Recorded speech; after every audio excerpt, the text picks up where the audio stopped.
వెళ్ళిపోవచ్చు. ఇదే ఉంది, వాళ్ళు ఏ పేరు రాసిస్తే వాళ్ళు పార్టీ అధినాయకత్వం మీ పేరు చెప్పినా నా పేరు చెప్పినా కూడా మనం కూడా వెళ్ళిపోవచ్చు ఎమ్మెల్సీగా. అదే ఆ పేర్లు చెప్పడంలోనే అంత ఇంకా ఒత్తిడే ఉంది, సరదాగా ఎంజాయ్ చేస్తారు ఇంతమంది. ఇప్పుడు ప్రతి ఒక్కడు వచ్చి ఇప్పటిదాకా పలకరెచ్చనోడు పట్టించుకున్నోడు కూడా వచ్చేసి ఆరని తిరుగుతుంటాడు చుట్టూతా.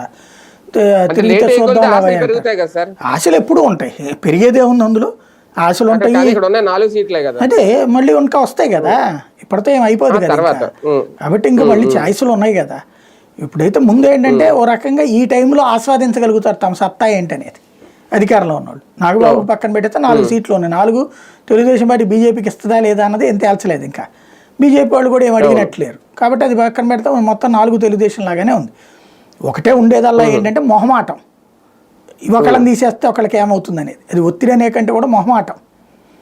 ఇప్పుడు దేవినేని ఉమా నాకు కావాలంటున్నాడు, అశోక్ బాబు నాకు కావాలంటున్నాడు, సిట్టింగ్ ఎమ్మెల్సీ అశోక్ బాబు నాకు కావాలంటున్నాడు.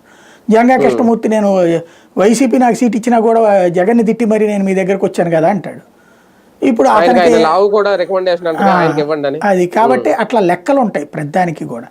ఈ లెక్కలకు సంబంధించినంత వరకు ఫైనల్గా లెక్క చూసేది తేల్చేది ఎవరయ్యా అంటే వీళ్ళ జాతకాలు, ఇలా నుదుటిని తలరాత రాసేది నారా లోకేష్. చంద్రబాబు గారు సంతకం మాత్రమే పెడతారు.